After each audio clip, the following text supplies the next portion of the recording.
Our condolences on this catastrophe that has taken place at your hospital in Kunduz, Afghanistan. Can you tell us about this report and what you found? Yeah, so this report is really based on about 60 interviews with our staff who were in the hospital at the time of the attack. We wanted to convey as transparently as possible everything we knew about what happened inside the hospital in the days leading up to the attack, during it, and the immediate hours afterwards. And so that's what this report really covers our communication with the various armed groups, including the U.S. government, and the days before the attack. And as I think as your report illustrates, we did everything that we possibly thought we could to make clear that this was a civilian hospital treating wounded from all sides, which is the main focus of any medical facility in a war zone, and that's what we do around the world. And we really wanted to share what we knew at this point, a little over 30 days after the bombing. And we shared this document with the U.S. government, with NATO and Afghan officials a day before with public release. It's part of our efforts to cooperate with the investigation, but we still remain feeling that there needs to be an independent and impartial investigation conducted into the bombing. So tell us what you understand took place on October 3rd. Well, our review essentially confirms what we said even in the first few days after the attack, which is that the hospital always was under our control, that we were treating people from all sides of the conflict, that at no time, in fact, that night was the night of the attack and those early hours in the morning of Saturday, October 3rd, was really the first calm day that we had experienced that week. We had treated about 376 wounded during the week. That Friday night, in fact, the medical team had planned surgeries they had not been able to do, and we're in the midst of actually putting people under anesthesia when the attack unfolded. And so, in spite of the unnamed sources that have said otherwise, the hospital, from our perspective, remained in our control, and it was still in the same location, obviously, that the GPS coordinates we had shared days before at the same time. So explain what you understand happened in this attack. Well, what we know is that around between 2 a.m. and 2:10 a.m. on Saturday, October 3rd, our hospital, while patients were being treated, was struck from the air. It continued to be hit from the air from what we know is an AC-130 gunship repeatedly. When our staff tried to flee the hospital, they were also, from what our witnesses can tell, were shot with machine gun fire, we believe, from the plane. From the U.S. military plane. That's what we understand. That's the only sort of information that we have. We only really know what happened inside the hospital, and we know the people we lost, the incredible injuries, as your report sort of outlined, the fact that we had patients killed in our intensive care unit, which was the first part of the hospital that was struck from during the bombing. You know, it's the worst attack that we've experienced in a single incident. Clearly, this hospital was a place that had been open for 4 years. In fact, that night even, it was probably the most well-lit structure in the entire city of Kunduz, which is about 300,000 people in it, because we were running generators that night. And so it was well-lit, easily visible from the sky, and it was one of the most well-known facilities in the area. So you believe that people were running out of the hospital and they were shot with automatic weapons from the plane as they were fleeing? Yes, Go ahead. Correct. Yes, some of our staff were shot. Others were killed by shrapnel from the blasts, from the shelling that came from the plane. And there were others killed as they were seeking safety in another part of the compound? That's correct, yes. And we had 2 of our unarmed guards who were also killed, unfortunately, by shrapnel in the post that they were manning at the time. And so the casualty list, as you understand it now, can you talk about the number of doctors, nurses, patients, children who were killed? Well, we know that at least 13 of our staff were killed. There's an additional 10 patients that we've definitely confirmed. As you mentioned, there are 7 unidentified as yet bodies. There may be more. These weapons do incredible damage, so there are still remains that we are trying to identify through DNA analysis. That may take some additional time. We're not sure how long it will take. So, I mean, this report is really to share what we know up until this point.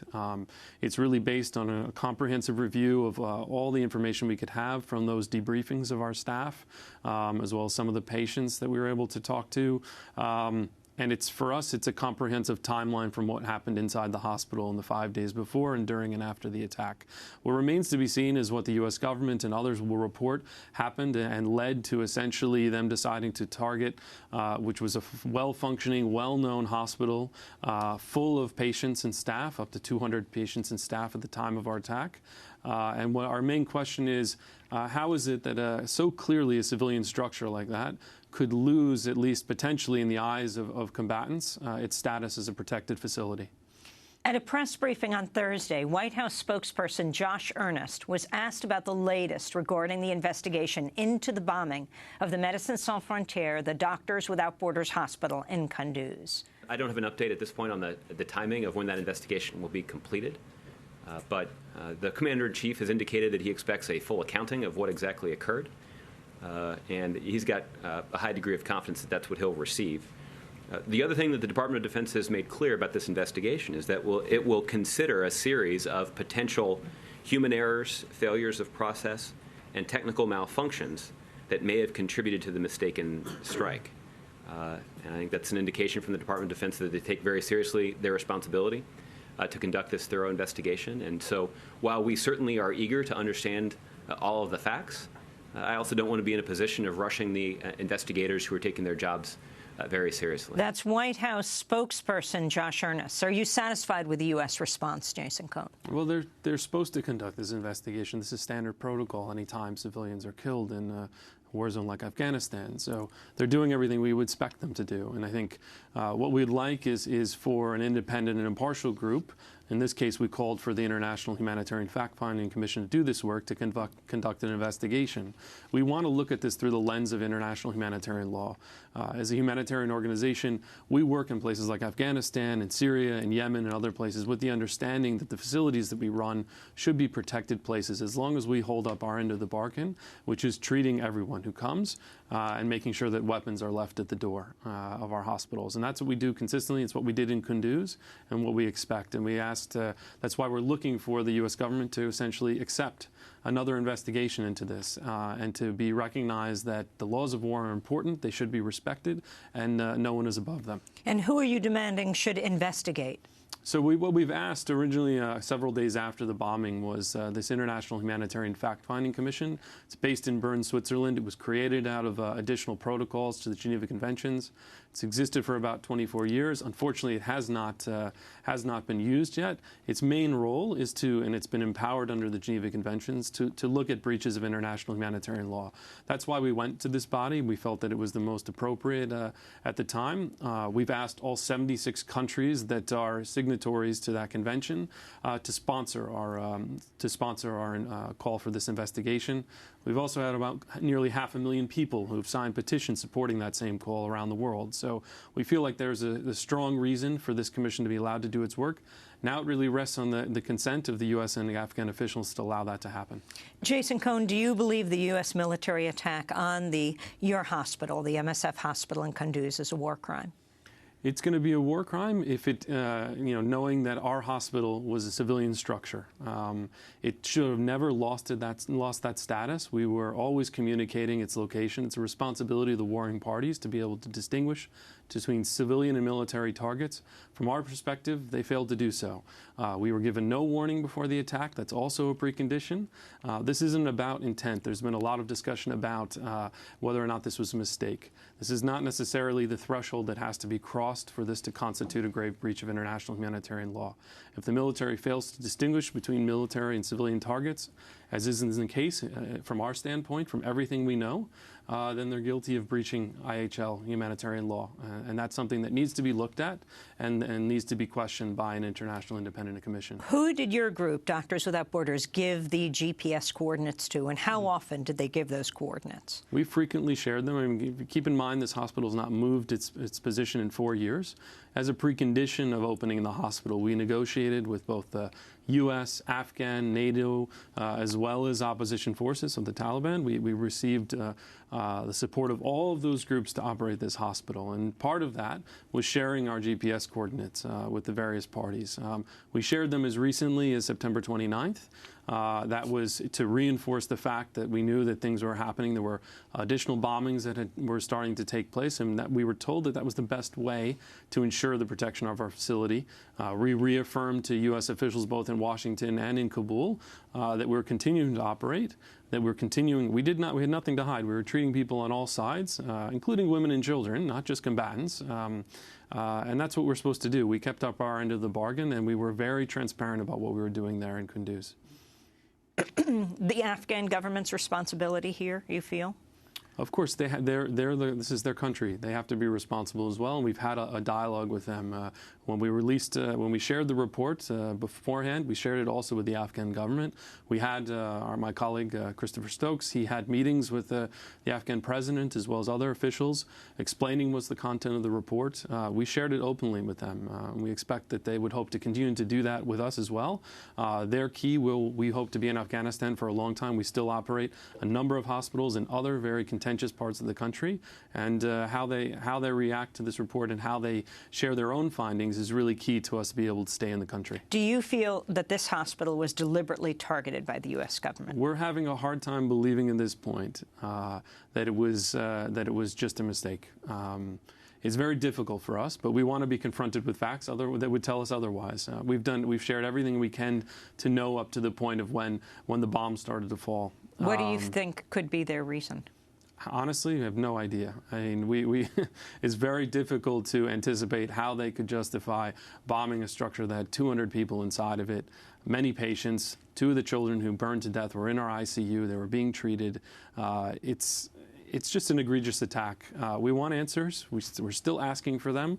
We're still hoping that the Obama administration will allow an independent probe, because we think it's key to the credibility of the U.S. government in these matters. Have you spoken to President Obama? President Obama did apologize directly to our international president, Dr. Joanne Liu. Other than that, we have had very little dialogue or response to our official letters. The day before we called for this commission, we sent a letter informing the U.S. government we were going to do so. We haven't had an official response. All we continue to hear are statements like you showed from the press secretary. We had a meeting with General Campbell, who's in charge of the U.S. forces in Afghanistan. My colleague Christopher met with him the day before the report, our initial review was released, and we have dialogue, and we're waiting to see what happens in terms of what's shared with us. 3 weeks after the U.S. bombed the Doctors Without Borders hospital in Afghanistan, another one of the group's hospitals was attacked October 26th, this time in Yemen, by the U.S.-backed Saudi-led coalition. Doctors Without Borders, Médecins Sans Frontières, MSF, said hospital staff and 2 patients managed to escape as the hospital was hit multiple times over a 2-hour period Monday night. The hospital's roof was marked with the Doctors Without Borders logo, and the GPS coordinates had been shared multiple times with the Saudi-led coalition, most recently just 2 weeks ago.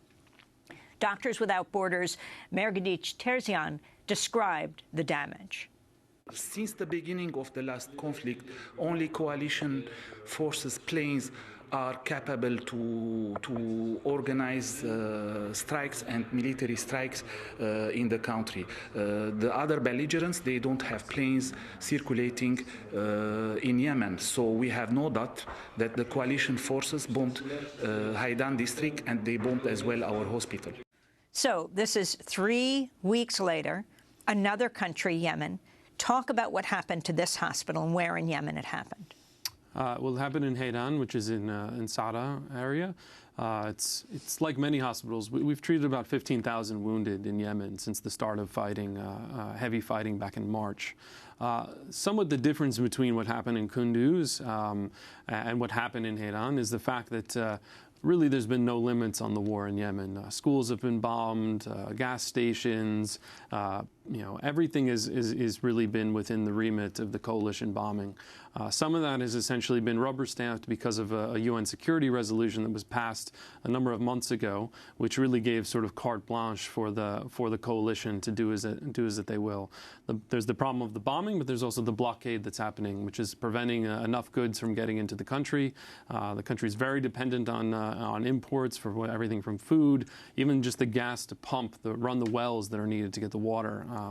So What happened, obviously, it's a very different situation in the sense that the loss of life. Obviously, we didn't have the same level of casualties like we had in Afghanistan. This was certainly in an area where really nothing is off limits in terms of from an aerial bombing campaign. That said, it certainly is a breach of humanitarian law, and we've been in direct dialogue with the Saudi officials in regards to that.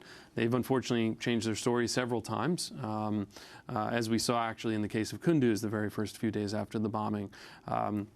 For us, this is about just reinforcing the fact that there are the Geneva Conventions. They govern the laws of war. We are not naive. We know the risks of working in war zones. We've been working in them for 40+ years. That said, we need to understand that governments still respect these rules, because it's the rules that allow us to send people into these war zones and treat the victims of them. Jason Cohn, back on Afghanistan, the longest war in U.S. history. MSF prides itself on not just talking about medical needs in a nation, but also political issues. Do you think this war should continue?